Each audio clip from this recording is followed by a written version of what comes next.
প্রশ্ন এটা অবশ্য আমাদের ইন্ডাস্ট্রির নির্মাতা, আমি নাম বলছি না, বলা হয় যে একটা নির্দিষ্ট ঘরানার বাইরে সাবিলা খুব বেশি অ্যাকসেপ্ট করে না, স্ক্রিপ্ট রিচ করা যায় না এবং একটা সিন্ডিকেট মেনটেন করে। তো সিয়ামকে ছেড়ে মোশাররফ করিম এবং চন্দ্র চৌধুরীকে কাছে টানলেন সাবিলা নূর। আমি একটা অনলাইন হেডিং দিলাম। আমি কোনো কিছু বলবো না। মনোমালিন্যের কোনো ঘটনা না না না না না একদমই না। এবং মিউচুয়াল আন্ডারস্ট্যান্ডিং হয়েছে। হ্যাঁ, অফ কোর্স। আর সিয়াম তো হচ্ছে আমার অনেক মানে অনেক কাছের।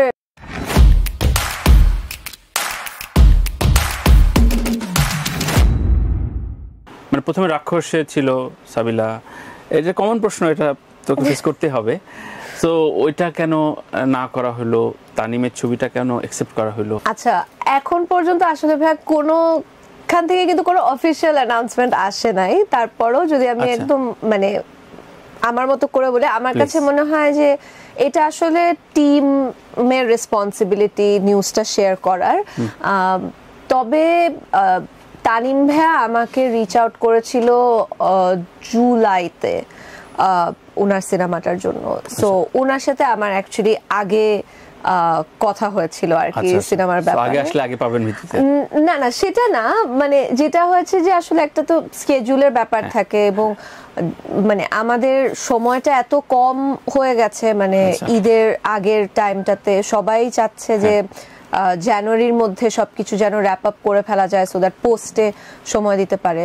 সো সবকিছু মিলিয়ে আর কি বর্ণতা এক্সপ্রেসটা করা হচ্ছে। আচ্ছা আচ্ছা, তার মানে একেবারেই ফুল ফাইনাল কমিটমেন্ট দেওয়া ছিল না কখনো, মানে রাক্ষসে যে আমি অ্যাডভান্স নিয়ে নিব শিডিউল, এভাবে ছিল না, সব ঠিকঠাক, মানে মনোমালিন্যের কোনো ঘটনা? না না না না না একদমই না। এবং মিউচুয়াল আন্ডারস্ট্যান্ডিং হয়েছে। হ্যাঁ, অফ কোর্স। আর সিয়াম তো হচ্ছে আমার অনেক মানে অনেক কাছের বন্ধু এবং আমি অবশ্যই চাইবো যে ওর কাজটা খুবই ভালো হোক। এবং আমি ওর এর আগে যে সিনেমাটা করেছিল জঙ্গলি, সেটাও খুব ভালো হয়েছে। সো এবার এটা আরো ভালো হোক, সেটা ডেফিনেটলি চাইবো। সো মনোমালিন্যর কোনো জায়গা নেই ভাইয়া। তো সিয়ামকে ছেড়ে মোশাররফ করিম এবং চন্দ্র চৌধুরীকে কাছে টানলেন সাবিলা নূর। আমি একটা অনলাইন হেডিং দিলাম। আমি কোনো কিছু বলবো না। আচ্ছা, মাল্টিকাস্টিং ছবিতে তানিমের এই ছবিটা তো মাল্টিকাস্টিং এবং উৎসবটাও ছিল। তো বনলতা এক্সপ্রেসটা যদি হয়, এটাতে কোনো ধরনের রিস্ক ফ্যাক্টর থাকে কিনা? অনেক সিকোয়েন্স গোনা হয় কিনা? আচ্ছা, আমি আমার প্রায়োরিটি কি, আমি হারায় যাব নাকি এতগুলো তারকার মধ্যে? একটা ম্যাচিউর জায়গায় এসে সাবিলা তো এটা ভাবতে পারে, মানে এটা ভাবাটা অন্যায় কিছু না। সো ওই ইনার ফিলিংটা কেমন থাকে? ভাবাটা ডেফিনেটলি ভাই অন্যায় কিছু না। তবে আমি আসলে আবারও আমার যদি কারোর সাথে কাজ করতে ইচ্ছা করে কিংবা কোনো গল্প পছন্দ হয়, তখন আমি আসলে খুব বেশি কিছু মানে ক্যালকুলেশন করি না বা স্ট্র্যাটেজি করি না। এবং আমি অনেক আগেও এটা বলেছি যে আমি আসলে অত স্ট্র্যাটেজি বা ক্যালকুলেশনে খুব বেশি বিশ্বাসী না। আমি যদি একটা গল্পে বিশ্বাস করি বা একজন ডিরেক্টরের কাজকে বিশ্বাস করি, তখন আমি সেই প্রজেক্টটাতে কাজ করার জন্য একটা ইন্সপিরেশন পাই। এবং আমার কাছে মনে হয় এটা আমার জন্য অনেক বড় একটা অপরচুনিটি হবে, এত গুণী আর্টিস্টদের কে দেখার, মানে তাদের কাজের প্রসেসটা সামনাসামনি দেখা। এবং আমি আগেও বলেছি যে আমি যখন শাকিব ভাইয়ের সাথে কাজ করেছি, আমি দেখেছি যে উনি কতটা ডেডিকেটেড এবং কতটা ডিসিপ্লিন। সো ওখান থেকে আমি একটা মানে আমি কিন্তু তাণ্ডব নিয়ে অনেকের অনেক ধরনের কথা ছিল যে আমার স্ক্রিন টাইম কম কিংবা নানান ধরনের হয়তো কমপ্লেন থাকতে পারে। তবে আমি অ্যাজ অ্যান আর্টিস্ট অনেক বেশি মানে স্যাটিসফাইড ছিলাম কাজটাতে, কারণ আমি অনেক কিছু শিখতে পেরেছি সেখান থেকে। আমি দেখেছি যে শাকিব ভাই কিভাবে কাজ করেন, উনার প্রসেসটা, সো সেটা আমাকে ইন্সপায়ার করেছে। সো আমি ওই শিক্ষাটা নিয়ে আমার নেক্সট ফিল্মে চেষ্টা করব সেটা কাজে লাগানো, এবং নেক্সট ফিল্মের শিক্ষাটা চেষ্টা করব পরের ফিল্মে কোনোভাবে কিছু মানে বুঝছি অ্যাপ্লাই করা যায় কিনা। খুবই টেকনিক্যালি অ্যান্সার বলবি, আমি জানতাম। এনিওয়ে, আমি শুধু জানতে চাই যে এই ছবির জার্নি, ধরা যাক তানিম যদি উৎসবের আগে অফারটা করতো, কোনো ফিল্মের কোনো রেফারেন্স নাই ওর কাছে, তাহলে কি ব্যাপারটা কঠিন হতো কিনা? যে ঠিক আছে উৎসব করেছে, আমি একটা ব্ল্যাঙ্ক চেক দিতে পারি? না ভাই, কঠিন হতো না, কারণ আমি ওনার কায়জার দেখেছি। সো মানে আমি ওনার কাজ দেখেছি এবং ওনার কাজ আমার খুবই মানে রিমার্কেবল লেগেছে। সো আমার মনে হয় না উৎসবের আগে হলে কঠিন হতো না। আচ্ছা, এখানে এসে অনেকে বলেছে, ইনফ্যাক্ট জয়া বলেছে, আমি প্রশ্নটা ছিল সবাইকে করি যে মানুষ চেনা যায় কিভাবে, যে কফি খেতে খেতে বা স্ক্রিপ্টের আলোচনায় কিভাবে না করা হয়। একটা পর্যায়ে তো সব তো আর একসেপ্ট করেন না সাবিলা, সো কোন কোন পর্যায়ে না হয় ঠিক আছে কাজটা করছি না, কিভাবে বোঝে? এটা বোঝাটা হয়তো ক্যারিয়ারের মূল মুনশিয়ানা।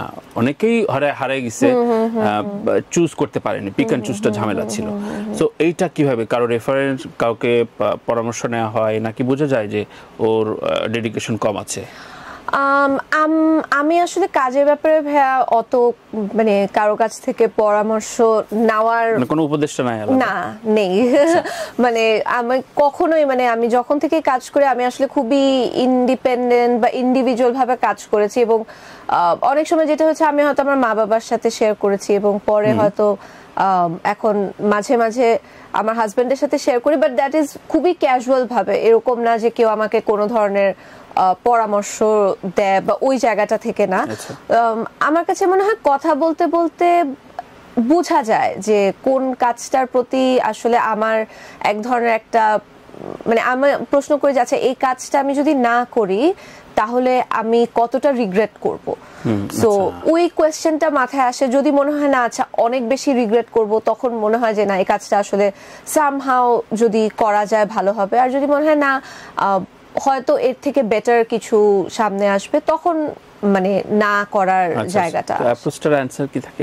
ঠিক আছে, নেক্সট টাইম ভাইয়া আমরা করব। হ্যাঁ, মানে এবার কাজটা করতে পারছি না, নেক্সট টাইম করব। আচ্ছা আচ্ছা। এবং এটার কারণে নাকি অনেক টাকা চাওয়া হয়? না, এটা করা হয় না, বাট এই আমার একদম ডিরেক্টলি বলি যে এবার কাজটা করা হচ্ছে না, নেক্সট টাইম করব, বা আমার মনে হয় এই গল্পটার জন্য আমি সুটেবল না, অন্য কেউ হলে ভালো হয়, এই টাইপের কোনো একটা কথা। অনেক সময় যেটা হয় যে আমি যেহেতু অনেক ডিরেক্টলি বলি, হয়তো অনেকে কিছুটা মন খারাপ করে, তবে আমি বিশ্বাস করি ডিরেক্টলি বলাটাই হয়তো বেটার।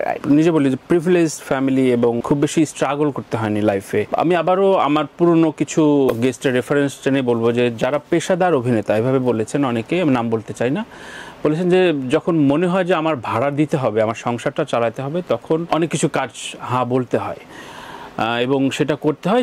সেগুলো আমরা নাম হয়তো ইন্টারভিউতে বলি না, কিন্তু আমাদের এটা করতে হয়। তার মানে এটা যখন শৌখিন পর্যায়ে থাকে তখন ভালো কাজ করা যায়। পেশাদার হিসেবে বাংলাদেশে অনেক আজে বাজে কাজ করতে হয়। ভাই আসলে প্রত্যেকটা মানুষের রিয়ালিটি তো এক এক রকম। হ্যাঁ, সো আমি আসলে তাদের জায়গা থেকে মানে তাদের এক্সপিরিয়েন্সকে কোনোভাবে মানে ছোট করতে চাই না বা কোনো ধরনের কোনো কমেন্ট পাস করতে চাই না, কারণ আমার কাছে মনে হয় প্রতিটা আর্টিস্ট যেভাবে করে মানে জীবন বা ক্যারিয়ারকে সাজায় সেটা কমপ্লিটলি তাদের সারাউন্ডিং বা তাদের লাইফের মতো হয়। তবে আমি মনে করি আমিও অনেক কাজ হয়তো করেছি যেটা অনেক সময় হয়তো মানা করতে পারিনি, কারণ হয়তো সিনিয়র একজন বলেছে কাজটা করতে হয়েছে। সো আমার কাছে মনে হয় যে প্রত্যেকটা মানুষের রিয়ালিটি আসলে এক এক রকম। সো অনেক সময় মানে আর্টিস্টের অনেক হয়তো নাটক হোক বা কোনো ধরনের কাজেই হয়তো হ্যাঁ বলতে হয়, হয়তো কোনো সিনিয়র বলেছেন বা কোনো সিনিয়র পরিচালক, হ্যাঁ হ্যাঁ হ্যাঁ, সো সেটা আসলে মানে না করাটা তখন এক পর্যায়ে অভদ্রতা কিংবা রুডনেসের পর্যায়ে চলে যায় কিনা সেই চিন্তা থেকে অনেক সময় করতে হয়। ধরা যাক দীপিকা, ক্যাটরিনা, ওরা বিয়ের পরে দু তিনটা আর্টিকেল দেখলাম যে ওদের ক্যারিয়ার রেশিও এবং চাহিদা, অনলাইন জরিপ ওদের নেমে গেছে।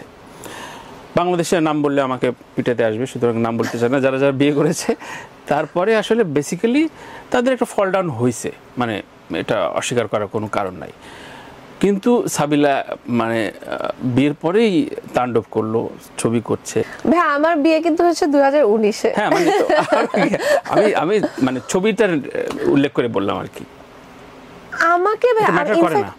আমাকেও কিন্তু বিয়ের আগে অনেকে বলেছে যে এত তাড়াতাড়ি, কারণ আমি অনেক আর্লি বিয়ে করেছি, যে এত তাড়াতাড়ি বিয়ে করছো, ক্যারিয়ার কিন্তু শেষ বা এরকম অনেক।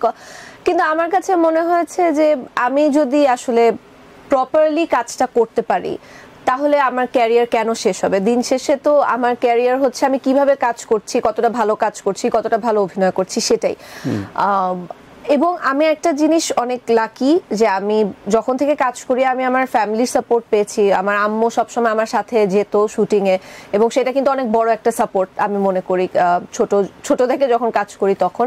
এবং আমি বিয়ের পরেও আমার ইনলজের সাইড থেকে অনেক সাপোর্ট পেয়েছি যে মানে তারা আমাকে কোনো ধরনের কোনো মানে অব্লিগেশনের মধ্যে কখনো ফেলেনি বা অত কোয়েশ্চেনের উত্তর দিতে হয়নি। সো আমি আসলে আমার প্রফেশনাল এবং পার্সোনাল লাইফটাকে খুব সুন্দরভাবে সেপারেট করে কাজটা করতে পারি। মানে আমার কাছে কখনোই মনে হয় না যে আমার পার্সোনাল লাইফের কারণে আমার প্রফেশনাল কোনো কাজে মানে যাওয়ার ক্ষেত্রে বা কোনো শুটিং এর সময় কোনো ধরনের কোনো ইমপ্যাক্ট। পার্সোনাল লাইফ ডিস্টার্ব হলে তো প্রফেশনটা সেটা অবশ্যই ক্ষতিগ্রস্ত। তো মানে আমি আলহামদুলিল্লাহ অনেক ব্লেসড যে আমার মানে পার্সোনাল লাইফটা এতটা সুন্দরভাবে মানে সেটেলড যে আমার কোনো কোয়েশ্চেনের সম্মুখীন হতে হয় না, বা কোনো ধরনের কোনো থাকে না যে অনেক কোয়েশ্চেন করলে কিন্তু একটা আর্টিস্ট একটা সময় একটা বিরক্তি কাজ করে, এগুলো কোনো কিছু ফেস করতে হয়নি দেখে আমি আমার প্রফেশনাল লাইফে আসলে 100% ফোকাস করতে পেরেছি। এবং ডিসিশন নেওয়া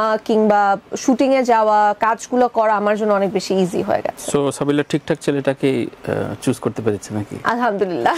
আচ্ছা আচ্ছা, তো ঠিকঠাক ছেলেটা কি করে এবং পরামর্শের জায়গায় কোন রকম না শোনা হয়েছে কিনা, নাকি বলেই না? ও কোনো কিছু সংবিধান আছে আলাদা? ও কোনো কিছুতেই হ্যাঁ মানে, এবং ও আমাকে আমি অনেক যদি জিজ্ঞেস করি যে এইটা কি করব নাকি, মানে এটা তো completely up to you, because ওর কাছে মানে ওর এক্সপ্লেনেশনটা হচ্ছে যে আমার ক্যারিয়ারের সম্পর্কে বা আমার প্রফেশনাল ইন্ডাস্ট্রিটার সম্পর্কে তো আসলে ওর ফুল 100% ধারণা নেই। সো এখন আসলে কোনো ধরনের কোনো ইয়েস নো বলবে সেটা তো বায়াসড হবে, বা সেটা সে ফুললি ইনফর্মড হয়ে বলবে না। সো এই জন্য ও কখনো হ্যাঁ না বলে না, তবেও আমার কাজ দেখে এবং কাজ দেখে ক্রিটিসাইজ করে যে এই অভিনয়টা এই জায়গাটা ভালো হয় নাই, কিংবা এই কান্নার জায়গাটা আরো বেটার হতে পারতো। হ্যাঁ ডিটেইল বলে, এবং এটা আমি আমার বোনের কাছ থেকেও শুনি, আমার ভাইয়ের কাছ থেকেও শুনি, আমার আম্মুর কাছ থেকেও শুনি। সো সবাই মিলেই আসলে আমাকে অনেক ক্রিটিসাইজ করে, তবে হ্যাঁ নার জায়গাটা কিংবা কোনো ধরনের কোনো মানে এটা মানে ওই উপদেশ দেওয়ার জায়গাটা কখনো আসলে মানে উপদেশ দেয় হ্যাঁ যে মানে সেগুলো অ্যাকসেপ্ট করে কেমন করা হয় কেমন, মানে সাবিলার মানে গুরুত্ব দেওয়াটা আমি মানে সবার ওপিনিয়ন নেই, তবে দিন শেষে হ্যাঁ আমি সেটা আমলে নিয়ে তারপরে আসলে নিজের মতো করে নিজের ডিসিশনটা নেই। প্রায় অনেকেই বলেছে খুব অহংকারী, স্নবিশ, এরকম পারসেপশনটা কি ক্যারি করে সাবিলা, নাকি এটা একটা পার্সোনালি? আপনার কি মনে হয় ভাই? আমার কাছে খুব আমি তো অবাক, আমি তো তোর সাথে কথা বলার আগেও আমার কাছে এরকম মনে হয়েছে, তখন মনে হচ্ছে ঠিক আছে মেয়েটাকে চিনি না। বা আমার মনে আছে আমার অনিমার একটা ইন্টারভিউ তুই সিয়াম করেছিস, সো সিয়াম ছিল না ওই দিন, তুই ছিলি, সো তখন মনে হচ্ছে না তো সাবিলা, কিন্তু তার আগে থেকে কিন্তু আমি এইটা শুনছিলাম যে বোধহয় একটু এটা কি এনজয় করে নাকি এই? একদমই না ভাইয়া, আমি যখন থেকে আসলে এটা শোনা শুরু করেছি হ্যাঁ হ্যাঁ এখন আমি আসলে খুব ইজিলি সবার সাথে মানে মিশতে পারি না, মানে আমার একটু অ্যাডাপ্ট করতে সময় লাগে। সো অনেক সময় অনেকে সেটাকে হয়তো মিসআন্ডারস্ট্যান্ড করে যে ভাব নিচ্ছি কিংবা অহংকারী, কিন্তু আসলে একদমই তাই না। কারণ আমার সাথে যদি একবার মানে আমি যদি কারোর সাথে কমফোর্টেবল হই বা একবার যদি কারোর সাথে কথা বলি, তখন তারা আসলে বুঝতে পারে যে আমি একদমই সেরকম না, মানে স্নব তো নাই, আমি চেষ্টা করি to be as friendly as I can. তবে এটা সত্যি যে আমার আসলে মানে প্রথম ইন্টারঅ্যাকশনটা করতে একটু সময় লাগে, বা প্রথম ইন্টারঅ্যাকশনে আমি হয়তো অতটা কমফোর্টেবল থাকি না, একটু রিজার্ভ থাকি। তবে মানে কারোর সাথে যদি একবার আসলে আমার ক্লিক হয়ে যায়, তখন আমার মনে হয় কেউ বলবে না এটা যে আমি রিজার্ভ। একদম, আমিও আসলে সার্টিফাই করছি ও একেবারেই এটা না, অহংকারী তো একদমই না। আমি জানি না এটা কেন বলে। সো যারা কম কথা বলে বা পার্টিশাটিতে কম যায়, হা হা হি অকারণে যারা একটু কম করে, তাদের সম্পর্কে আমি দেখেছি এটা বর্তায়, এটা আমার অবজারভেশন। প্রশ্ন এটা অবশ্য আমাদের ইন্ডাস্ট্রির নির্মাতা, আমি নাম বলছি না, বলা হয় যে একটা নির্দিষ্ট ঘরানার বাইরে সাবিলা খুব বেশি অ্যাকসেপ্ট করে না, স্ক্রিপ্ট রিচ করা যায় না, এবং একটা সিন্ডিকেট মেনটেন করে। আমি এটা একদমই বিশ্বাস করি না ভাই, কারণ আমি যখন নাটকে কাজ করতাম, মানে খুব কম ডিরেক্টর আছে যাদের সাথে আমার কাজ করা হয়নি। আচ্ছা, মানে আমি জানি না আসলে সিন্ডিকেট কাদের কথা বলে। এখন ডেফিনেটলি আদৌ কি ইন্ডাস্ট্রিতে এখন সিন্ডিকেট আছে নাকি, মানে জানি না এখন ভাই আসলে সিন্ডিকেট আমি তো খুঁজে পাই না, মানে কি মানে কোন অর্থে বলে সেটা আমি বুঝি না। ডেফিনেটলি আমার ইন্ডাস্ট্রিতে কিছু মানুষ আছে যাদের সাথে আমি ক্লোজ, হয়তো যাদের সাথে আমার মানে প্রফেশনাল সম্পর্কের বাইরেও আমি হয়তো পার্সোনালি তাদেরকে পছন্দ করি, তাদের সাথে আমার দেখা হয়, খুবই লিমিটেড মানুষ তারা, এবং তাদের কারো কাজই আমার করা হয় না। যদি আমি বলি যে তাদের কাজ করা হয় না, তাদের কাজ মানে তাদের সাথে আমার, যেমন আমি মেজাবিন আপুর সাথে খুব ক্লোজ এবং আদনান ভাইয়ের সাথেও খুব ক্লোজ। আদনান ভাইয়ের সাথে আমার লাস্ট টিভিসি করা হয়েছে মনে হয় 2021-22-21 দিকে, হ্যাঁ এখন 2025। সো যদি সিন্ডিকেট মেনটেনই করতাম তাহলে তো সব টিভিসি হতো মানে মানে সিন্ডিকেট। বা যদি আমি বলি মানে আমি আসলে জানি না কোন নির্মাতাদের কথা বলা হচ্ছে বা কাদের কথা বলা হচ্ছে, কারণ আমার নাটকের ক্ষেত্রে খুব কম ডিরেক্টর আছে যাদের সাথে আমার কাজ করা হয়নি। অনেক সিনিয়র ডিরেক্টরদের সাথেও কাজ করা হয়েছে, একদম নতুন যারা তাদের কাজও করা হয়েছে, এবং অনেকেরই ফার্স্ট প্রজেক্টও আমি করেছি, এরকমও হয়েছে। সো মানে যাদের ফিরিয়ে দেওয়া হয়েছে, হ্যাঁ সেই ক্ষেত্রে হয়তো গল্পটা, হ্যাঁ হয়তো গল্পটা ভালো লাগেনি, বা ভালো লাগেনি বলতে আমি বলছি হয়তো গল্পটাতে আমার মনে হয়েছে এই ধরনের গল্প, যেটা আমি একটা আমার কাছে মনে হয় যে একই ধরনের গল্প আমি খুব বেশি কাজ করতে চাই না। একটা সময় অনেক করেছি যে একই ধরনের গল্পে কাজ করেছি, সো আমি ওই মিস্টেকটা রিপিট করতে চাইনি। হয়তো একই ধরনের গল্প দেখে কাজ করা হয়নি, তখন হয়তো এই মিসআন্ডারস্ট্যান্ডিংটা হয়েছে। অবশ্যই, তার মানে কাজটাই আসলে মূল, এখানে সিন্ডিকেশন কোনো অবশ্যই গুরুত্ব পায় না, এবং এটি আমি দেখি। আর বাংলাদেশে এখন সিন্ডিকেশনটা আছে বলে আমার মনে হয় না। দু একটা ওটিটি সিরিজকে কেন্দ্র করে সিন্ডিকেট ধরা হয়, সেটাও যোগ্যতার খাতিরে।